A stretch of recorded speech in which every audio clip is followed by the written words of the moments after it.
milado. Ogo bedekbe milado, ba mega o bedekbe milado. Jamu ya vale milo, ogo bedekbe milado.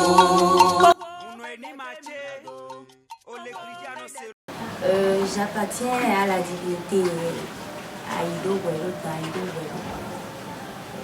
C'est une divinité connue de tous, une divinité qu'on appelle, c'est qu'elle appelle la lumière. Pour moi, je dirais d'abord c'est une divinité qui m'apporte beaucoup de bonheur. Ça a beaucoup de signification. Ça signifie d'abord le bonheur. Le bonheur. Ça donne la paix et beaucoup de choses que je peux dire déjà parce que grâce à ça, j'ai eu beaucoup d'évolution. Ça m'ouvre beaucoup de voies de prospérité et autres.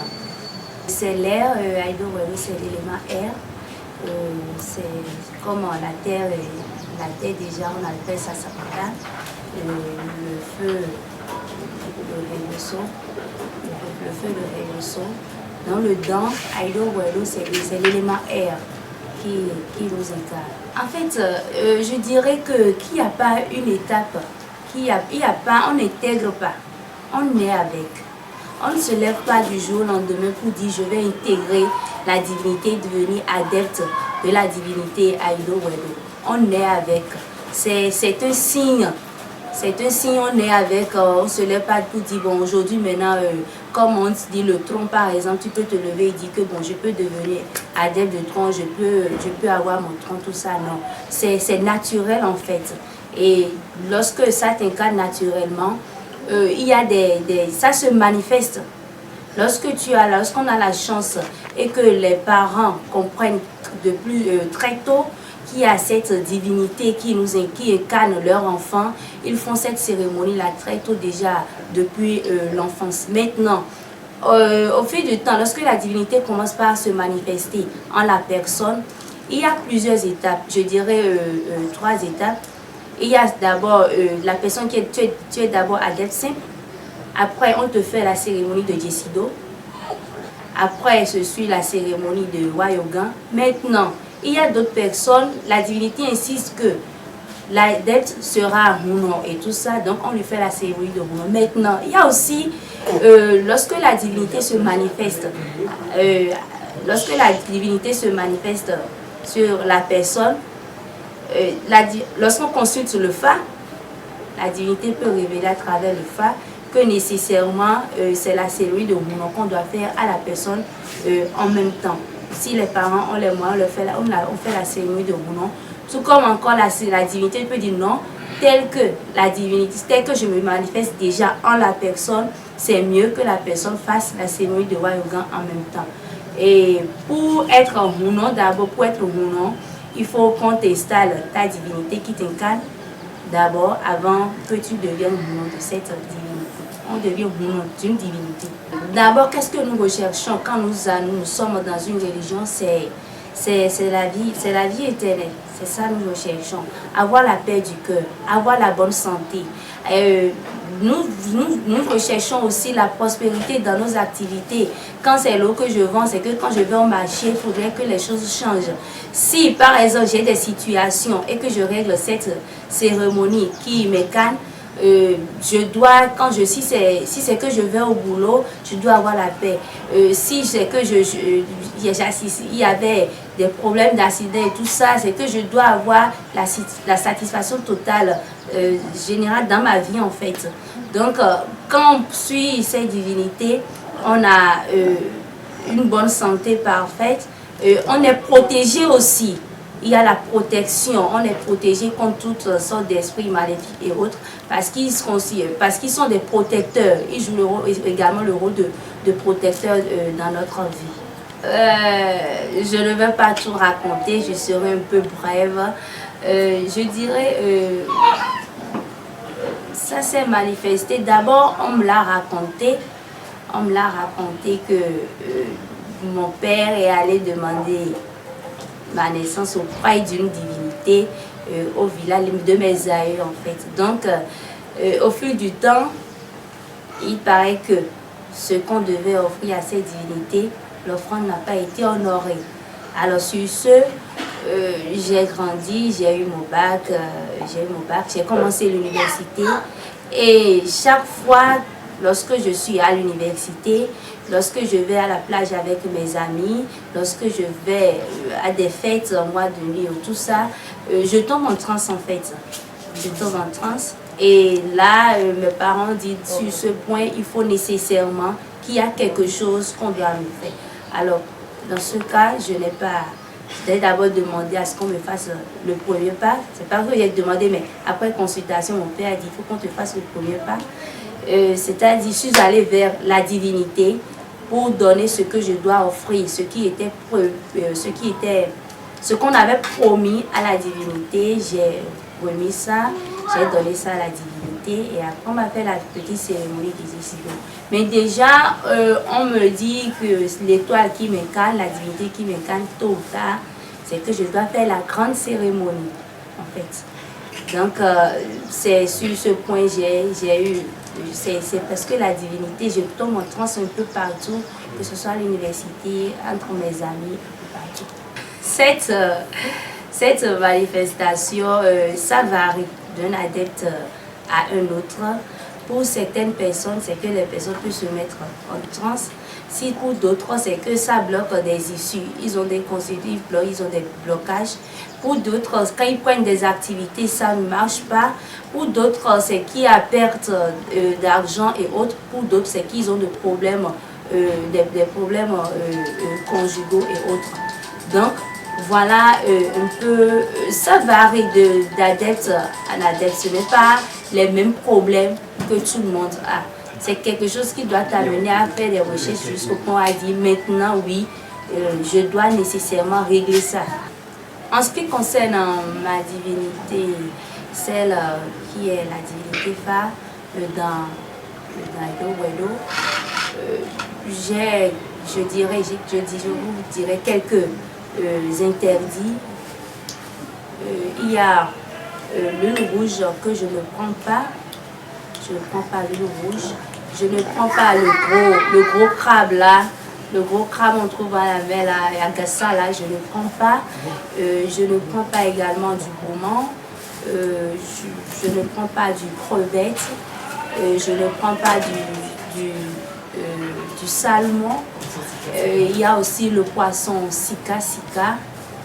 Je ne prends pas ça aussi également. Donc voilà quelques interdits. Et il y a aussi des jours que je suis censée respecter pour rester en pureté pour la divinité. Et ce sont ces jours-là, je fais aussi le carême ces jours-là. Jeudi au vendredi, surtout le vendredi,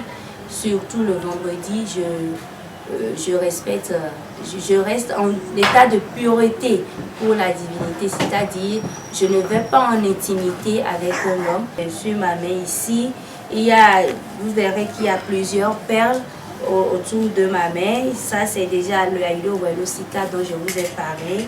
Et quand on dit ça, lorsqu'il y a cette divinité déjà qui est il y a d'autres divinités qui s'en suivent. Il y a d'autres divinités qui intègrent, ils vont de pair en fait. Et ça varie d'une adepte à une autre.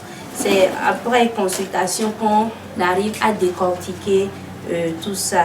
Donc ça c'est le Aido Wedo, ici à Poupé, ici à Djapa Koliko et ici Torosu Giligwa. Ici c'est dans Ziarolo, c'est un sakwata.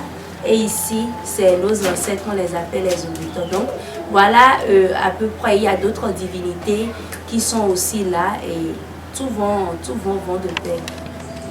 Je dirais d'abord, nous ne pouvons pas perdre notre identité culturelle. Le Bénin, d'abord, je parlerai d'abord d'ici du Bénin. C'est à travers notre vaudou qu'on arrive à nous identifier à l'extérieur. Lorsque tu dis, il y a des pays de l'Occident, lorsque tu dis que tu es béninois, on te dit, mais tu es le Bénin. Le Bénin, c'est d'où? Tu es obligé de dire, je suis issu du pays du vaudou. Là, on te respecte, on te dit, ah ok, d'accord, vous voilà. C'est ça. Donc moi, je pense qu'on ne doit pas en aucun cas renier nos religions endogènes. Notre tradition, c'est notre tradition. Nous sommes nés de ça. Et ce ce n'est pas une religion qui fait du mal. D'autres pensent que c'est des religions, c'est une religion où lorsqu'on est dedans, ça fait du mal, c'est diabolique, c'est satanique, non. Parce que d'abord, nous-mêmes, nous luttons contre tout ce qui est satanique, tout ce qui est diabolique, tout ce qui peut nous empêcher d'avoir d'évolution dans notre vie. Sur ce n'est pas des divinités qui font du mal. Lorsqu'on est avec ces divinités, nous sommes censés aussi respecter les lois de la nature. Et quand je parle de lois de nature, c'est les 10 commandements qu'on nous a recommandés dans la Bible, que Moïse nous recommande. Donc, ces 10 commandements sont aussi ici. Lorsque on nous fait les cérémonies, on nous demande aussi de respecter, on nous donne ces interdits-là aussi. Ne tuez pas, ne cherchez pas la femme de votre prochain, ne jurez pas vos parents. Respectez les règles de la vie. Ne vous mêlez pas de tout ce qui est impur dans la vie. Donc, ce n'est pas du tout quelque chose qui fait du mal. Nous recherchons la vie, nous recherchons la bonne santé, nous recherchons l'évolution, la prospérité dans nos activités. Et je dirais que tout ce que l'Église aussi, je parlerai de l'Église, tout ce que l'Église incarne, tout ce que l'Église, nous implorons, Dieu, c'est toi qui as créé la terre, c'est toi qui as créé l'eau, c'est toi qui as créé tout ça. C'est ça, nous adorons ici et nous donnons de nous. La seule différence, c'est le sang que nous immolons. C'est le sang, les animaux que nous immolons. Sinon, nous adorons les mêmes choses et nous faisons la même prière. Donc, même les Blancs aussi, ils ont compris. La preuve pour la fête de 10 janvier, la fois passée à Vida, il y a des Blancs qui étaient là. Ils sont là pour nous voler notre seule chose qui nous reste. Pour nous voler notre seule chose qui nous reste. Et ils sont là et quand il y a des cérémonies, tout comme au Togo, lorsqu'il y a le Yekeke, les Blancs, ils sont là et ils viennent filmer. Ils adorent ça. Alors pourquoi pas nous ne pouvons pas accepter ce qui nous identifie. C'est ça qui nous identifie en fait. C'est ça qui nous identifie et ça ne fait aucun mal. Celui que je dirais, c'est nous-mêmes les êtres humains. C'est nous-mêmes les êtres humains qui en font du mal avec. Sinon la divinité elle-même qui est là ne fait aucun mal. C'est nous les êtres humains qui en font du mal. C'est tout comme aussi dans la Bible, lorsqu'on te dit que tel psaume, lorsque tu lis tel psaume, lorsque tu lis tel verset, ça fait telle chose. Nous les êtres humains, c'est notre subconscient qui nous amène, notre inconscience qui nous amène à dire, bon, si je fais ça parce que telle personne m'a énervé, je lis tel psaume, je lui fais du mal. C'est ça, parce que ça ne fait aucun mal. En tout cas, moi, je suis née dedans, j'ai compris, étant intellectuelle, j'ai compris, j'ai cherché à comprendre beaucoup de choses, savoir si ça fait du mal ou pas. Moi, j'ai compris qu'il n'y a aucun mal. Ce qu'il faut faire, c'est juste respecter les lois de la nature, respecter tout ce qu'on nous recommande dans la vie pour avoir une parfaite santé, une bonne évolution dans toute activité qu'on mène et une bonne vie. En tradition, ici, après ma cérémonie, on m'appelle Wayogan Wedo Sika. D'autres m'appellent Apukesi, parce qu'après Wedo Sika, il y a Apuké, donc d'autres m'appellent Apukesi, Wayogan Apukesi, d'autres m'appellent Wayogan Wedo Sika. Sa signification, c'est que c'est la divinité qui m'incarne en fait. Quel qu'en soit là où je vais, je suis avec cette divinité-là, je suis avec la divinité d'Aïdo Wedo. C'est cette divinité-là, c'est l'ange qui m'incarne en fait, c'est l'ange qui veille sur moi. Donc, on m'appelle par le nom de cet ange-là. C'est ça. Hello.